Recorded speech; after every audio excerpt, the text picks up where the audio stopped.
વર્તુળોથી બનેલી ડિઝાઇન ભાગ 1.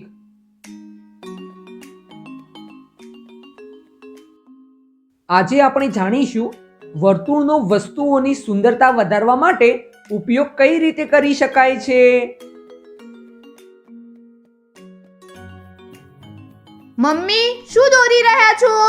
હું રંગોળી દોરી રહી છું. સારું થયું તું આવી ગઈ. રંગોળી દોરવામાં મારી મદદ કર. ત્યાં સુધી હું તારા માટે જમવાનું બનાવી દઉં છું. હું કઈ રીતે મદદ કરું? મને તો રંગોળી દોરતા આવડતી જ નથી. રંગોળી તો હું જ દોરીશ. તું ફક્ત આ કાગળ પર બનેલી ડિઝાઇન ને જમીન પર આ ચોકથી દોરી દે. આમાં તો ઘણા બધા વર્તુળ બનેલા છે. તો શું વર્તુળથી રંગોળી પણ બનાવી શકાય છે? હા, ડિઝાઇનમાં કોઈ પણ આકારનો ઉપયોગ કરી શકીએ છીએ અને વર્તુળ પણ એક આકાર છે, એટલે તેના ઉપયોગથી પણ ડિઝાઇન દોરી શકીએ છીએ. હવે તું આ ડિઝાઇન દોર, હું જમવાનું બનાવી દઉં છું. તેના પછી ડિઝાઇન વિશે વાત કરીશું. સારું. કેટલી ડિઝાઇન દોરી નેહા? જુઓ, દોરી લીધી. તે તો સાચી દોરી દીધી. હવે ચાલ ફટાફટ જમવાનું જમી લે. ત્યાં સુધી હું રંગોળી દોરી દઉં. સારું. અને જુઓ, આપણા ઘરમાં પણ ઘણી વસ્તુઓ છે જેની ડિઝાઇનમાં વર્તુળનો ઉપયોગ થયેલ છે. જમવાનું જમ્યા પછી તે વસ્તુઓની યાદી બનાવવાનો પ્રયત્ન કર જેની ડિઝાઇનમાં વર્તુળનો ઉપયોગ થયેલ છે. સારું.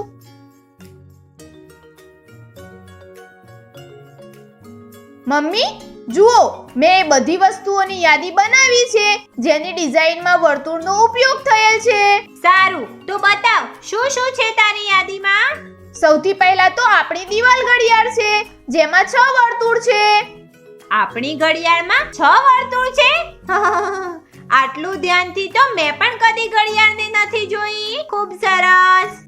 હા મમ્મી, જુઓ, 1 2 3 4 5 6. જોઈએ, તારી યાદીમાં આગળની શું વસ્તુ છે? આગળ છે આપણા ઘરના દરવાજામાં બનેલી ડિઝાઇન. હા, એમાં પણ ઘણા ગોળ છે. ગોળ નહીં મમ્મી, વર્તુળ બોલો. ગણિતની ભાષામાં ગોળ આકારને વર્તુળ કહેવાય છે. સારું, દરવાજામાં પણ ઘણા બધા વર્તુળ છે, પરંતુ રંગોળીની ડિઝાઇનથી દરવાજામાં બનેલી ડિઝાઇનમાં એક તફાવત છે. તું જણાવી શકે છે શું તફાવત છે? વર્તુળની સંખ્યામાં તફાવત છે. એ તો જુદી જુદી ડિઝાઇનમાં વર્તુળની સંખ્યા તો જુદી હશે જ. વર્તુળને મૂકવાની રીતમાં પણ તફાવત છે.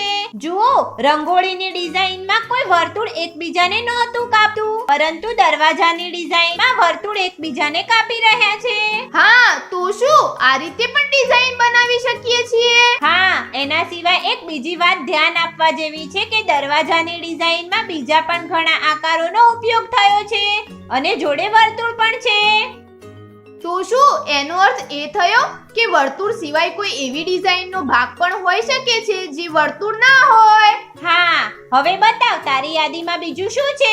મારી યાદીમાં આગળની વસ્તુ છે તમારી સાડીમાં બનેલી આ ડિઝાઇન. આ ડિઝાઇન એક પેટર્ન છે. જો, એમાં એક જ ડિઝાઇનને વારંવાર પુનરાવર્તન કરાયેલી છે. હા મમ્મી, મેં પણ આ વાતની નોંધ કરી. બસ એવી જ રીતે આપણે ચંદ્રની ડિઝાઇન પણ વર્તુળથી બનાવી શકીએ છીએ. ચંદ્ર તો વર્તુળ આકારનો જ હોય છે. હા, હોય તો છે, પરંતુ હું ત્યારની વાત કરી રહી છું જ્યારે આખો ચંદ્ર નથી હોતો.